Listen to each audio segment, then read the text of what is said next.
We're deployed here to Spangdahlem Air Base and integrating with the 52nd Logistics Readiness Squadron to get a good set of training. But the really key thing about this is it's 2 weeks that's uninterrupted training time for us. We're not distracted by the typical commander's calls, ancillary training. We can really just focus on those day-to-day core tasks for all of our functional areas that we don't typically get to do at home station. Okay, so what we're doing is we're testing the gas mask, the M50. And this machine, what it does is it makes sure that all the components on the gas mask are ready to go and there's no problems or anything else. So right now we're testing the mask itself to see if there's any holes or leakage around the face area.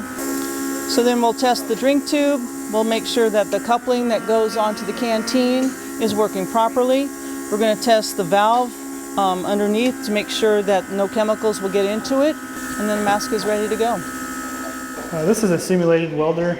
We're able to simulate a weld on this plastic piece, but it shows up on the screen inside this helmet, and you're able to see the weld on the screen as you do it with the helmet, and it gets your muscle memory and your pose and all your situational awareness under welding, and how to weld better and how to save money on welds so you don't have to keep welding over and over again or cleaning welds. It's a good machine for practicing your welds. From where the metal got burned, you'll see it favor one side more than the other because the heat transfer is going that direction. They'll give you like how many sea bags, this is the amount of people that signed in process, out process.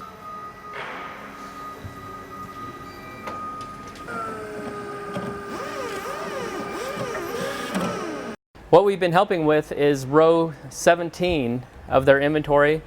So they have frozen this row in the stocks in the supply system, ESS, and then given us a computer printout of this row showing the stock numbers, the unit of issue, the nomenclature of the item, and the location. We then go location by location, pull the product, count it, annotate it on the sheet, and then move on to the next item. Once we're done with these sheets, we go input it into ESS to verify the accuracy of the inventory.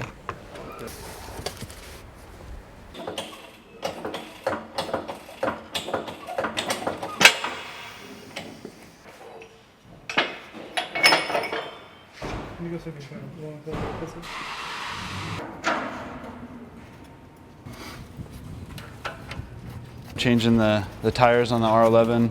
They were wore beyond use, so they had to get new tires on the wheels.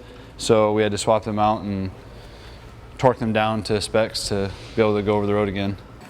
The POL guys came over and helped us out. It's part of their job description to come help, so got a little bit of good training in over here. Everything that comes into vehicle maintenance rotates through us. We cover schedule maintenance, accident abuse, any kind of service bulletins coming down from manufacturers. So we're about to do a yard check. It's basically the accountability part. Anything that's has an open work order in the shop should be in this yard and a few other yards on base.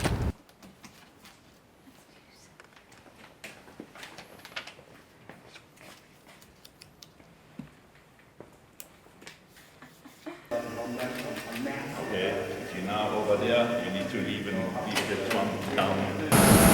Small bags? Small bags? Yeah, perfect. Thanks, sir.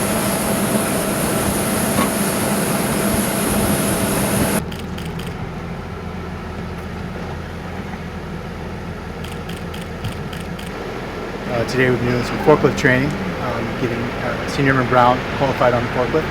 For deployment situations, we would actually, a loaded one, we would pick it up, take it over to the ramp so they can load it onto the plane. Or if there's many of them, we can stick them on the back of the flatbed here, strap it down, and drive it over. It saves, it's a lot quicker than driving back and forth with one. All right, rack 63, slot 24. All right, serial number? 425-6233. I'm Master Sergeant Blair from 140th LRS. This is Staff Sergeant McKinley with the 52nd LRS. Our NCOICs of weapons. And today we performed 100% inventory on the M16A2 and the 9mm pistol. 46858. Got it. A couple of things that we don't get to see and do at home. They have a special type of hydrant fueling system here at the 52nd that we don't have back at Buckley. Hot pit refueling for an F-16 is done with the engines running. So the jet will taxi in and come into position with the crew chief. The crew chiefs will check over the plane, and then after the crew chiefs have checked over the plane, they'll call for fuel. The pantograph gets hooked up to the plane, and fuel is issued while the engines are still running. I think the best part about doing my job is being close to a fighter jet. We get kind of used to it on the flight line because we're around them every day, but most people don't get very close to aircraft, even civilian aircraft on the ground. And I get to be next to something that drops bombs and shoots missiles and is actually an active part of defense, and that is pretty incredible.